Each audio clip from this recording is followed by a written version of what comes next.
Hello and welcome to this episode of Wise Human. Today I have with me Coach Chris. He is a mindset coach, which includes all areas of life, business, relationship, transformation, personal growth, and development. Welcome, Chris. Thank you for having me. It's a pleasure to be here with you. Knowing what I know of you, and knowing how important this is to you, it's an honor to be part of it. Thank you. Yeah, I'm very happy that you can be here and join us and share some of your wisdom. So, you are a mindset coach. Yes, ma'am. What was your journey to getting here? Because you don't just start off as a coach. Yeah.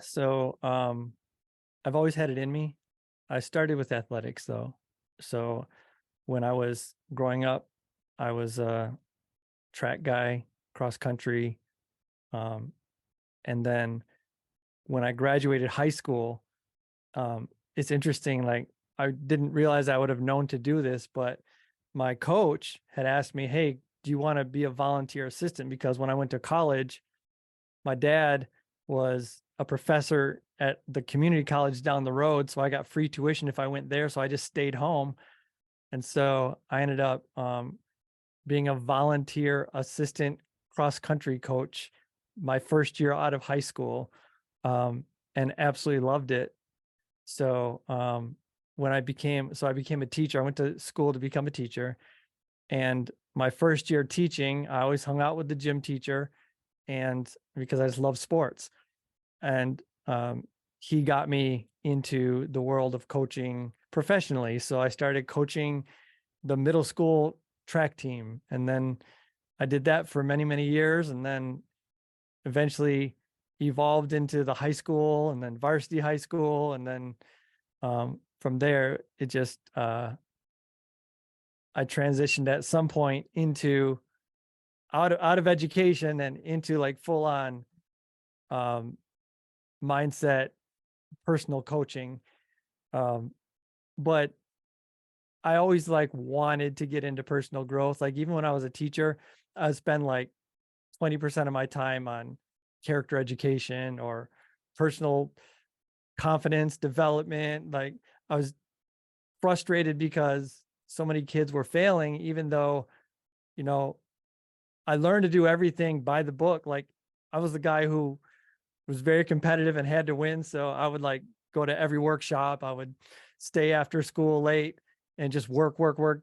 And no matter how good I got, it didn't matter. Kids were failing. So I ended up stumbling on personal development one day with some guy gave me tapes of Zig Ziglar's. If you tapes tell you how old I am. But I started listening to these tapes and I was like, wow, this stuff is really interesting. And if I applied this to my students, like maybe we'd have more success. And I started doing that. And then from there, it just grew and grew and grew. And I just became a personal development nut, and everyone knew it. So it's like when they came to they did look forward to coming to my class because they knew they'd get to learn about, self-confidence and how to be happy and how to be successful. And it wouldn't be the same old, do this, read this chapter in this book and whatever. And so it was a lot of fun. It was very participatory, where people would engage a lot. And so we had a lot of fun, but then kids were taking their performance to another level. Um, we broke records on standardized tests. I applied it to my track teams. Um, routinely had people in the state finals, and so when education, that part of my life is over, I just wanted to pour myself completely into personal growth, and so I got trained at Accomplishment Coaching, which is an ICF accredited coach training program. Um, they say it was the most intensive one. It was a year long, in person, 200 and some hours. Plus, we had to do Zoom meetings and all that other stuff, conference calls and homework.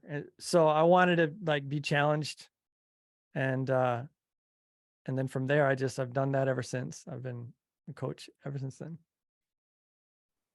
That's great that you were bringing that into the school system because that is something that is so lacking Like we most people don't get emotional intelligence at home. And so if we can provide that in the school system so everybody's getting it, what a different world we would be in.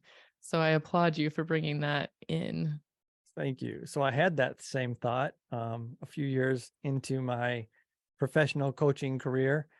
Um, and so I got connected with a business consultant and a legal guy and a tax guy. And we sort of masterminded and created an inner city school program called the Positive Zone. And we went into Detroit and worked with two schools and had a great time bringing that in. Um, Created a nonprofit, whatnot. But um, so it was a lot of fun. But I transitioned out of that into more intensive coaching, and so I don't know why I never like made that as big as I wanted to, but who knows? And hey, there's no time like the present. Maybe it's not the time, but maybe it'll come back around. Maybe. What was your journey with personal development? Because I feel like everybody who's in the growth space, you have to go through it yourself first before you can help others. Yeah, I didn't think that. I thought that it was just a set of skills to be a coach. And so I would work with people, and the things that I would do were, they were effective, and people would grow or whatnot. People would be more successful. But there was a ceiling, and it wasn't all that high. Like, even though I got trained at a like really um whatever you like, I had confidence in where I got my training from, like supposedly I got it from the best. So I'm thinking, okay, I'm the best. And so I go out and coach people and I wasn't the best. Um and so what I realized was that you have to own it yourself before you can actually maximize your ability. So I randomly started on my own personal growth journey. Uh, and it's been an absolute whirlwind. So from from growing in terms of understanding what causes someone to be more successful, what causes somebody to be happier, what causes somebody to be more confident, what causes somebody to be able to shift perspective and experience life differently, and all these neat things. Like, it started with just learning and learning and learning, and then starting to focus on, well, what does that look like in my life? And when I started asking that question, things started to get really cool. So um, that's sort of the beginning of my own. It's weird that I've been, addicted to personal growth for many, many years, and yet just recently have I actually started really doing it. It's sort of weird, but even long after I feel bad saying it, long after I started coaching other people, I started applying it in my own life and really experiencing growth in that way. Mm, yeah. Yeah. Wow. So what made you take that leap to start doing this work yourself? I don't know. It's one of it just started happening. Just one day I just asked the question. I think maybe I was attracting a lot of clients who were struggling with some of the same things that I was struggling with. And I would coach them, and it's sort of a weird experience when I'm coaching somebody, because I'll have like this background of knowledge of things that I've learned, but then I'll get these like I call them downloads. Like, in the midst of a conversation, something will come to me to say that I never, would have thought of on my own, and then I'll just say it, and it'll be like better than anything that I would have thought to say. Like, great, I had all this training. It really isn't doing what I didn't need any training for. It's just this message comes to me. And so um I started like noticing that a lot of the things that I was working on with other people and getting downloads for, it was like I felt like I could like, why am I not utilizing this download in my life? What does it look like for me? And it just started happening. So it wasn't like I flipped a switch one day and said, "Hey, I'm going to start working on myself. I really want to do this now," because it's just like almost like there was a curiosity that started to develop, or like a duh, I'm doing this with everyone else. Why wouldn't I try this myself, you know? Yeah. Sometimes I would look at the results people were getting and I'd be jealous. Like, I'm working with this person and they were farther behind than I am, and now they're farther ahead than I am. But it's because they were doing the stuff that I was coaching where I wasn't. So Mhm. Yeah, you there's can a have lot that kind of went on. So you can have a lot you can have all of the information and do all the research, but it doesn't really make a difference until you put it into practice, until you take action. And it sounds like you had years and years of acquiring all those skills and helping others put it into practice, but you weren't putting it into practice yourself.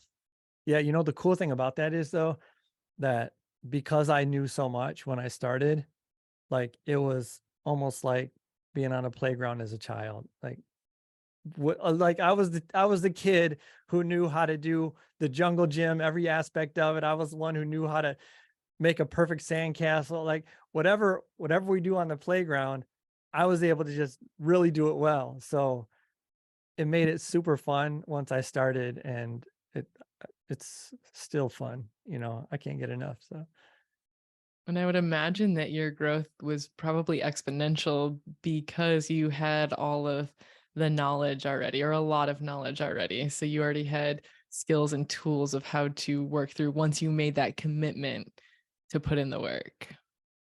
yeah, and I don't know that I necessarily made that commitment until even farther down the road. It was like it was just a fun little game I was playing, and it didn't really I wasn't intentional about causing my life to be different, you know. Um I've always kind of been um content and naive. So whatever's in life, okay, that's just the way life is. Everything's fine. I'm not in pain. All is well.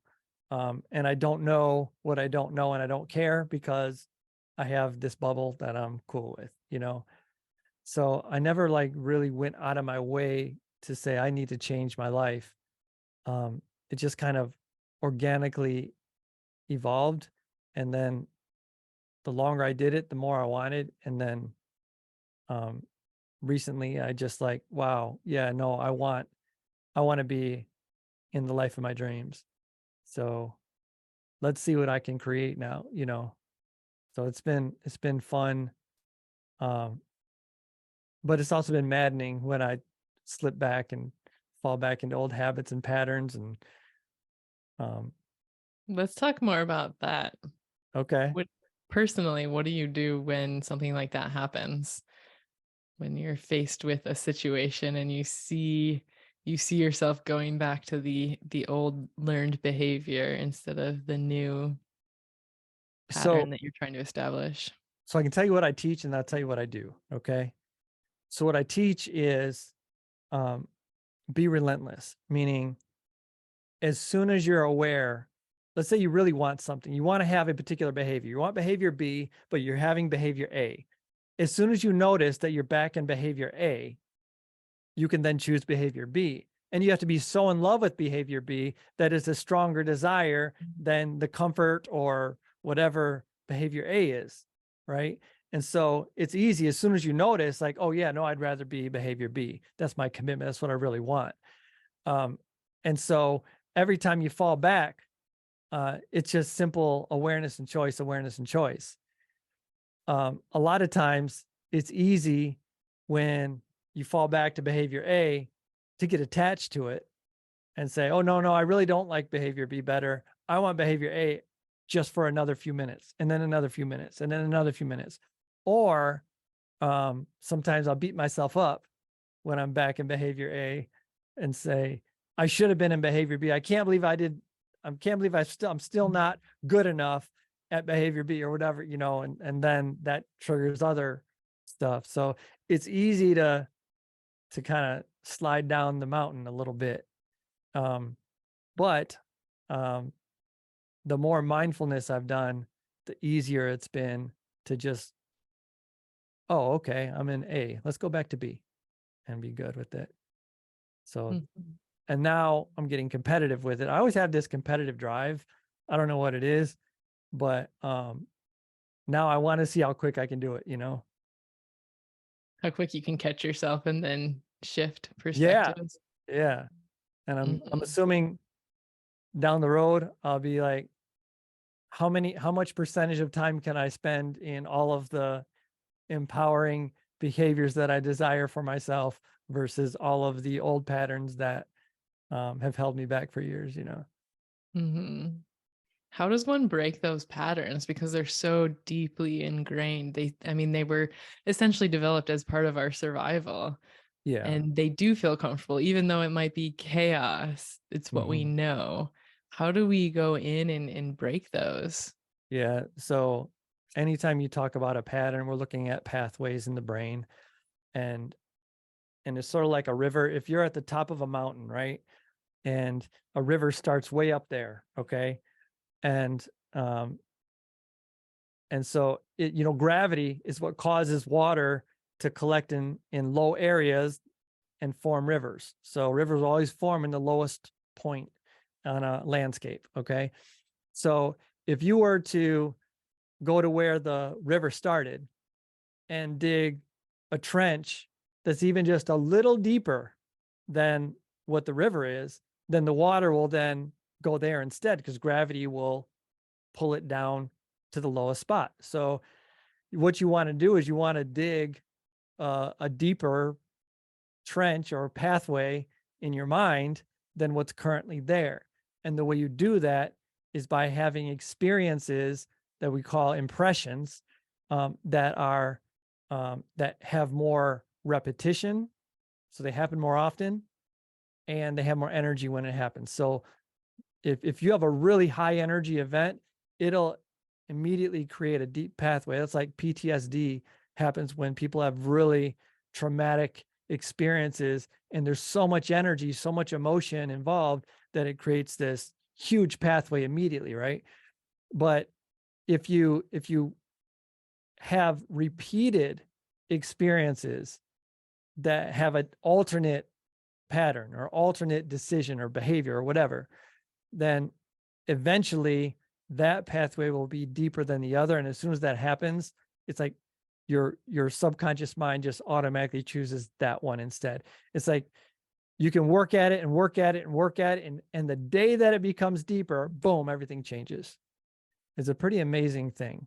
So I try to remind myself that if I want to build a new pattern, just continue relentlessly to choose that pattern until that one's deeper than the other.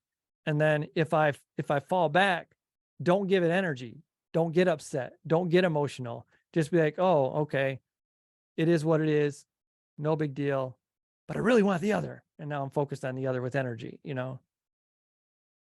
How do you not give energy to, "Oh, shoot, I went back and did the thing that I don't wanna do?" Yeah, a lot of it comes with preparation. So, like, you want to set intentions, whether it's daily, weekly, hourly, whatever. And so if I set an intention that says, I want to experience this, right? And then I go through with my day and I do that well, but then I still fall back at some point. The next day, I might say to myself, all right, I still have an intention to experience what I wanted, but now I know there's something in the way. I'm going to set a boundary. When I start, when I feel, because you can feel what it feels like when you're in those other patterns, right? It has an energy signature that you can feel in your body. And so it's like when I notice that feeling, then that's a trigger for me. Okay, boom, now I'm going to shift. So it's like I'm setting my intention. I'm putting a game plan together, and I like sports, so I want to win the game. So how well can I stick to the game? I'm going to stick to that game plan. It helps being an athletics coach because I really wanted my guys to stick to the game plan that we create. If I'm coaching basketball and we're playing against a team that is really good against man-to-man defense, but they're not very good against the zone, I want them to stick to the game plan of our zone defense. And if they don't do that, I'm going to yell at them, I'm going to get on them and say, no, we said this, we got to do this. And, so I want to stick to the game plan, because when I build a game plan that can win, I want to win. So I'll try to start my day with the game plan. And if something goes wrong, if I fall back, I don't want that old way to win. I don't want to make a big impression about the old pattern. I want to just I'll almost get disgusted by the old pattern being there. Like, are you kidding me, man? And I'll just dismiss it. Like I don't care about it, because I know that I'm not about that. I'm about the new pattern, So there's a lot of attitude that goes into it. A lot of preparation that goes into it.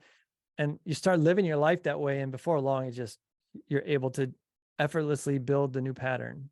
At least that's what I found. Yeah, it's a lot of mindset shift. What about when you're at the very beginning though? Because you're talking about, it comes up and you're able to just stick to the game plan. You have compassion with yourself. You don't really give energy to it. But what about somebody who's not quite to that point yet? What would you recommend? Yeah, well, when you're starting out, it's all about giving yourself awareness, first of all. What is going on? What am I doing? Versus the thing so there are judgments, there are fears, there are labels we put on ourselves. We have all kind of reasons to beat ourselves up, right? Because we're in it, right? So what I like to teach people to do is to practice rising up as if they're a shadow of themselves is rising up above, and they have altitude. So they're looking down on themselves and saying, okay, what is going on? And just tell me the facts. What are going on? So whatever you're feeling, you sort of let go of that, because you're no longer in it. You're above it. It's sort of weird, but getting that perspective above everything and looking down on it, you're able to free yourself from all of the details in the weeds of it and say, okay, I'm experiencing this. I'm operating this way. I'm seeing this situation this way, and from there, you start to have awareness. But awareness is what we always want to start with. And then people will then say, okay, I'm aware of it, but then they'll go back to, but this sucks. And then they get all mad and still, do the same thing or whatever, after they have some practice. So you have to do things in stages. If you try to do everything at once, you don't have the focus or the discipline or the knowledge or the understanding to put it all together. So you kind of have to break it into pieces. So gaining awareness of how am I operating? How am I seeing the world? How am I experiencing life? That's it. And nothing changes. You just notice, although things do change because people then get a lot less stressed out. So it's funny how it works that way.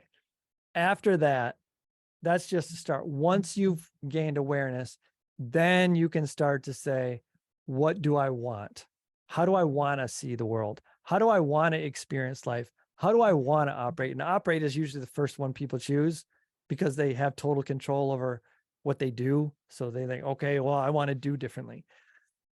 And once you start, so I know that oftentimes when I get triggered, I have this behavior. Okay, now I can start to choose, aha, I'm in this behavior. Let me choose something else. And it gets all wonky and everything. So nothing happens overnight, but it's like coaching isn't about, I'm going to tell you what to do, and suddenly after 1 hour, you're healed. It's more like you get certain practices that you do that allow you to evolve your awareness, knowledge, understanding, and ability to lead the life that you ultimately want to lead, or create the results you want to create. Yeah, and the work has to be done by the person. A Yeah. coach guides you, but they're not doing the work for you. Yeah. And I used to attract when I was young, I used to attract people who were, they wanted me to tell them what to do. Um, I sort of reframed my business in a way that the people who come to me, they come to me because they're ready to do what it takes, and they want a resource and a support structure. And so we're able to make that work, you know. That makes such a difference. Like, I mean, just from my own experience, I remember at one point I just was sick of like not fully owning my truth, and was with a coach, like a new coach, and just like, here's everything. And then the healing became exponential from there. Like that was a lot to do with shame too, like being able to be seen in all parts of who I truly am and not being judged by it. Do you have anything to say on shame? Because I think that's a really big thing that can hold people back. Yeah. Yeah. I just feel bad. I feel horrible that when someone feels shame. Um, I've I've only felt it in small doses. I've been very lucky in that way. But I've had the opportunity to not just work with, but also know and be in deep relationship with individuals who have dealt with shame at high levels. And it just the thing that the first thing I can say about it is that it breaks my heart. And I wouldn't wish that on anyone. Now, having said that, it's the same deal. So shame is an experience that we can have in life, and it's triggered by memories. It's triggered by whatever, whether it's a word, whether it's an experience, whether it's a person, whether it's a place, like whether it's a lack of result, whatever it is. Um, when we've experienced deep shame, it can easily be triggered, and then we experience it all over again, and then we learn to build coping mechanisms, and those coping mechanisms cause breakdowns in our lives because we're trying to protect ourselves. Like you said earlier, we have this survival mechanism, and it's designed to protect us from anything we deem as dangerous. Well, shame is a painful experience that we deem as dangerous. So if we're in the crosshairs of an opportunity to get triggered into feeling shame, we're going to do some things to prevent that.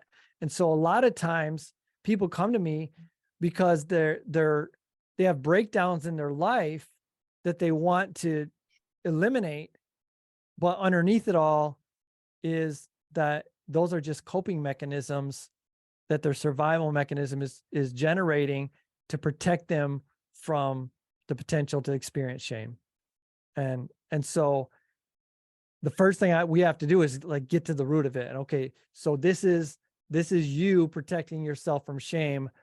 First of all, bravo, right? So the first thing I want to tell them is congratulations, you've done an amazing job of protecting yourself from this pain that no one deserves to experience. And I'm glad that you have that survival mechanism available to you to protect you from that. Imagine how much pain you may have experienced had you not engaged in these things that are obviously they're causing you breakdowns, they're causing you problems, they're not happy, but they have protected you. You have the ability to protect yourself. That is amazing. Now, having said that, and then we go to work on the behaviors or the survival mechanisms, choices on how to cope or whatever. But ultimately, we eventually get to this place of, all right, let's address the shame as an experience, because shame is not serving you unless you really like are doing something right now worthy of shame, and we don't do very many things worthy of shame. I'm sorry.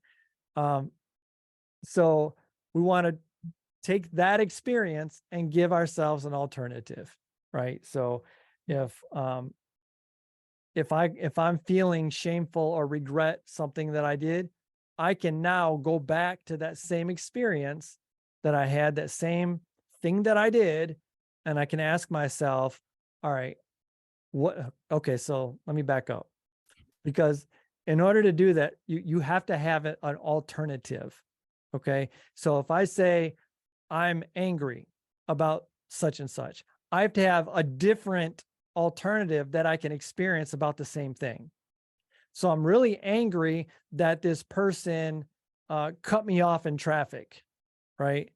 I'm, and so I can shift myself and say, I'm really grateful that I am on time and that didn't slow me down or that didn't make me late when someone cut me off. So I have a different narrative around the same circumstance, okay? So we want to have an alternative, a set of alternatives. And the way we generate those alternatives is by looking at desirable experiences. So there are a ton, I have a whole list of desirable experiences, right? Like, for example, there's connection. When we connect with people, that's a desirable experience. Achievement is a desirable experience. Um, let's say collaboration, that's a desirable experience. So um, creativity, is a desirable experience. We have all these things that we desire to experience, and if we can start to clarify what those are, like if we have a list of 100 things that we desire to experience, and then we look back on, okay, I did this thing and I feel shame about it. I can say, okay, in that same experience, in that same thing that I did, let's say I made a mistake and I feel ashamed of it. In that same experience, can I find one of those desirable experiences? And I say, okay, I did the best that I knew to do to experience this, this, and this. And that caused me to take this action. And that was the result. Now it's about those experiences I'm committed to having versus the result I'm ashamed of. And when we start to put our focus on the experiences versus the outcomes or the circumstances, then we no longer fall subject to the same judgments. They no longer have the same amount of power. So that's a big question. And I just kind of randomly said a bunch of stuff, but hopefully some of it made sense, because there is a process when it comes to shame, and nobody should have to deal with that. Mm. Yeah. I think also it can be really healing just to be seen and to express it. Yeah. Like to not anything in life really, to be able to be seen in it, especially I don't like positive and negative, or good or bad feelings, but for the sake of not having another way to say it, the bad feelings, like to allow yourself to be seen in those, I have found in my experience myself and then also in working with others can be an extremely healing process. Yeah, I tend to stay away from deep healing modalities, like, so because people come to me for results. I'm sort of a results oriented type of Mhm. coach.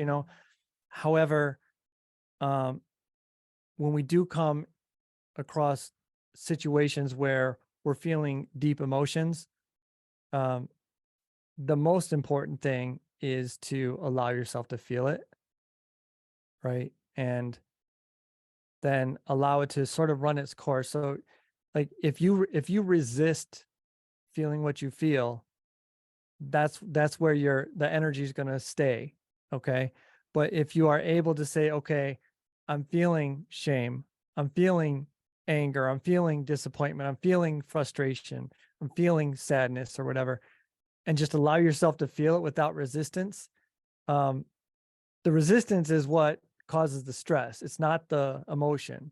Like, um sadness is literally on the same wavelength as gratitude. It's just one's in a positive mindset, one's in a negative mindset. If I go to a sappy movie, it's because I want to experience sadness without the resistance, because it feels really, really good, right? Just as gratitude does. And so there are all these negative, what we want to call negative emotions, have a positive experience or counter experience with the same, it's the same physiological experience, but just in a different, like one's positive, one's negative, you know? So if you can feel what you feel, and then uh, calm and release, then you're on the other side of it. And then the more that you feel it over and over, the more you're developing that pattern. So you want to get really good at allowing, calming, releasing, pivoting, and then going to the alternate experience. And now you're reprogramming your brain for the new experience. You mentioned you are results based, or that's your kind of foundation for your coaching. Yeah. What are some of the biggest blocks that you've seen in your clients? Like, do you see any repeating blocks to getting results? Well, yeah, there's so many like limiting beliefs that get in the way. Um, Obviously there are like circumstantial things like not having proper systems and structures and that sort of thing. Um, Not setting boundaries effectively. That's a big thing. Uh, Sometimes people are in this sort of backwards mindset, call it the negative destructive cycle, where they look for problems and then put out fires all day.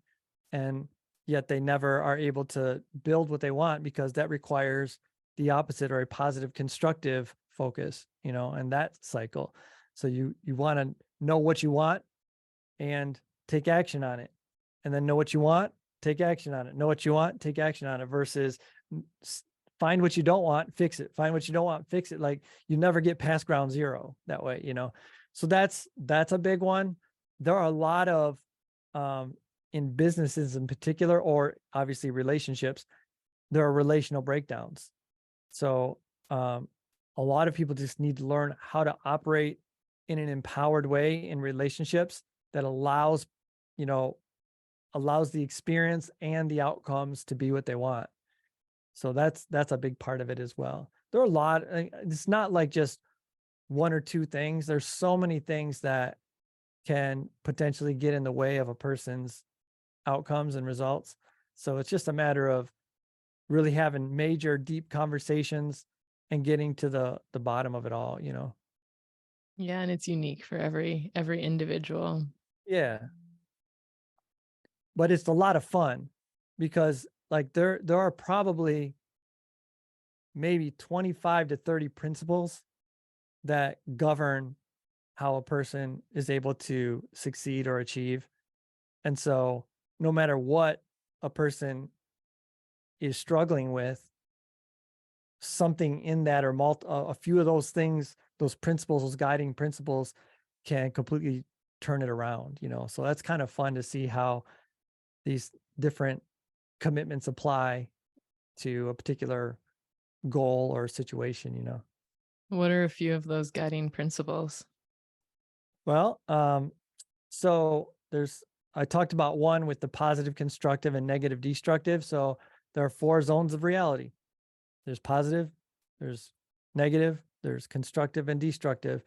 And the most successful people spend the majority of their time in what I call the constructive zone. Okay. But it's easy for somebody's reality to form around a different zone. So if your go-to zone is negative because that's what happened, that's how you were raised, that's what your friends like, whatever, for whatever reason, you tend to see things through negative colored glasses, then when you have the opportunity to take action, you won't because you'll be too critical of the action, or you won't believe that, you won't have confidence or believe that it's going to ultimately be a successful action, you know? So those four zones of reality are one really big guiding principle. Another one I call top down living. You look at the five experiences we have in life. Some people call it the five levels of consciousness. We have the material, that's where our circumstances are, the emotional, that's where our feelings are. We have the mental, that's where our thoughts are, the spiritual, that's where our belief systems, commitments, and attitudes are. And then source, that's where we get our inner true identity and our value systems. So if we're operating what I call bottom up, that means that our circumstances are causing our emotions, which are causing us to think certain things, which are causing us to believe and have certain attitudes, which cause us to be a certain type of person. Okay, so we are literally being programmed by our circumstances. Where if we take the empowered approach or top down, we would say, okay, who am I? Who am I? Who do I want to be? Who am I truly at my best? What qualities do I own that create my true value? And then I start there.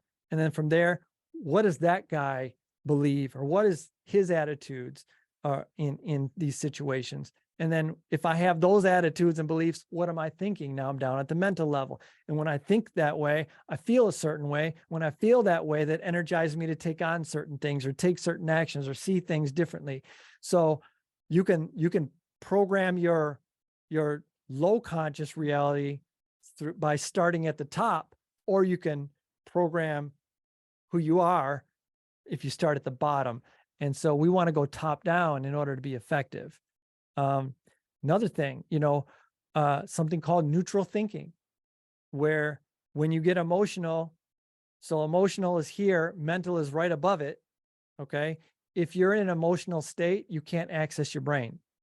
Like your thoughts, you aren't able to access the kinds of thoughts that would allow you to make good choices. That's why people make what we call emotional decisions and get into trouble all the time, right? So if you're too high or too low emotionally, you're not going to you're not going to be at full capacity mentally.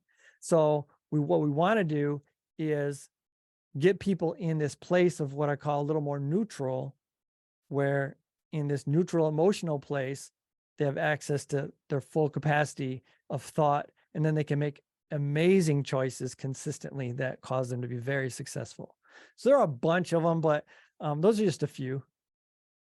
Yeah, thank you for sharing those. I think those are very valuable. Sure. And you break them down really well and make them very easy to digest. Well, thank you. How It's important Oh, go ahead. no, I was just saying, I had to learn how to be a teacher of middle school students, so that's probably where that came from.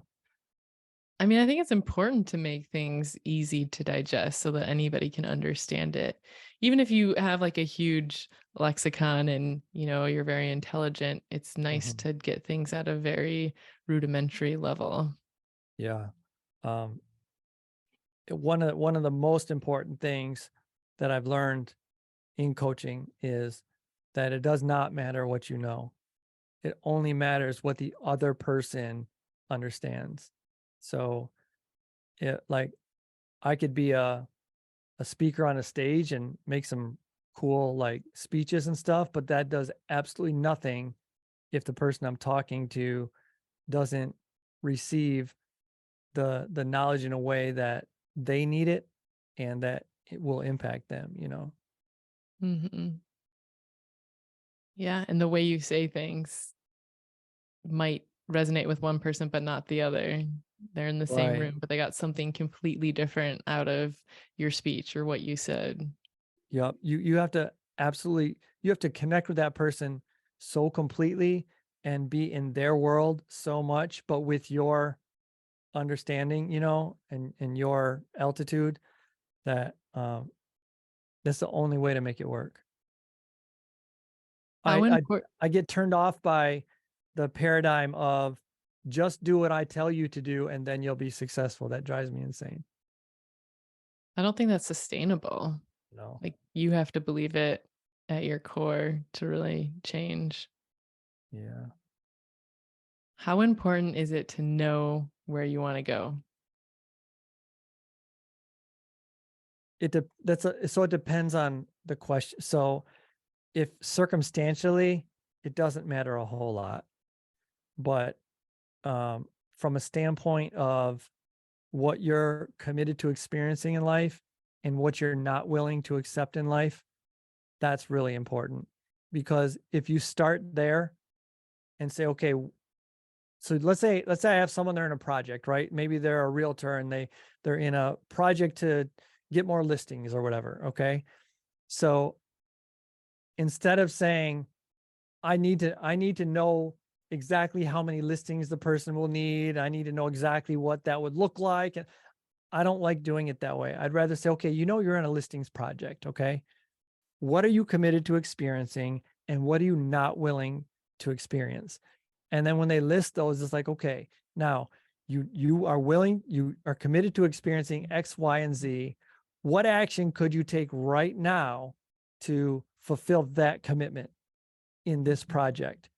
And then they take that action. Now the next day they might wake up, be in a different mental space, and it might be a totally different action if I ask that same question.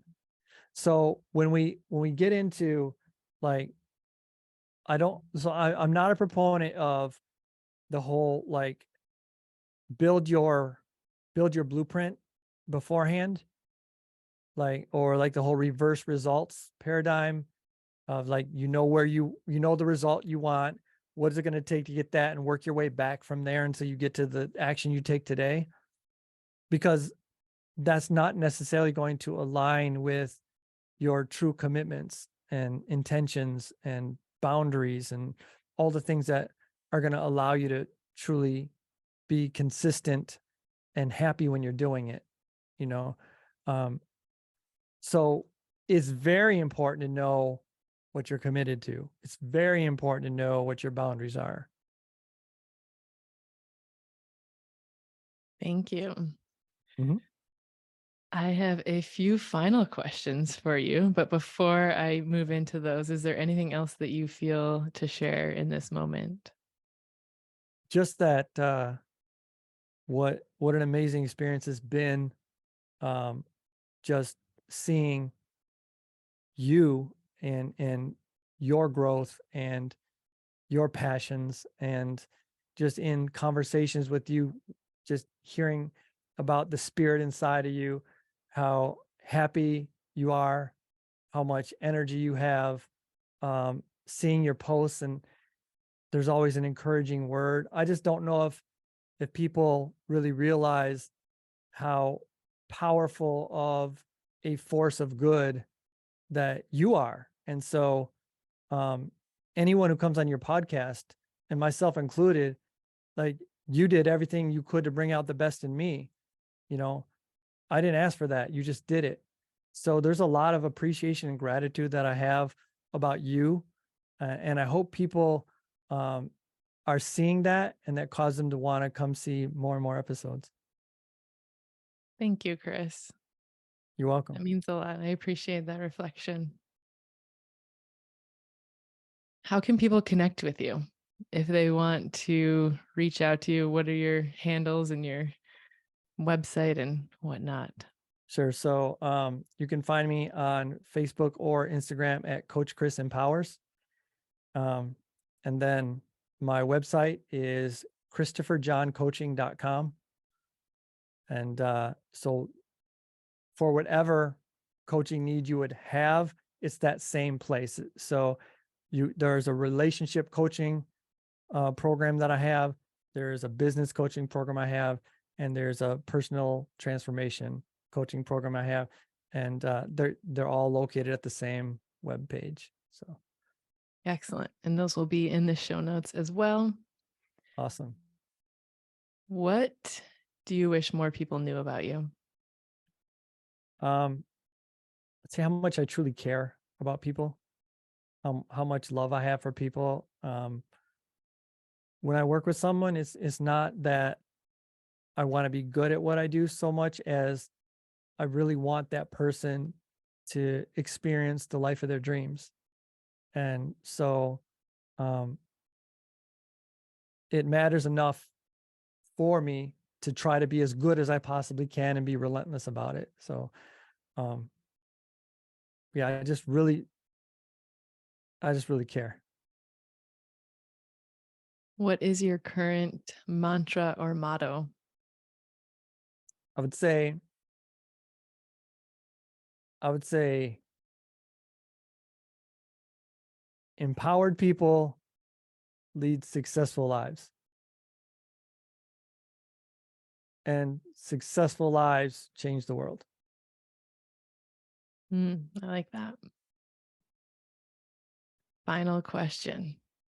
If you Okay. could tell everyone in the world one thing, what would it be? you're good enough. Thank you, Chris. Thank you so much for coming on today and sharing your wisdom with us. It's been a pleasure. Until next time. If you enjoyed this episode or found value in it, I invite you to leave a 5-star review, or share with a friend. And be sure to subscribe so you don't miss future episodes. Thank you, beautiful human, so much for helping spread the word. Blessings to you. Until next time.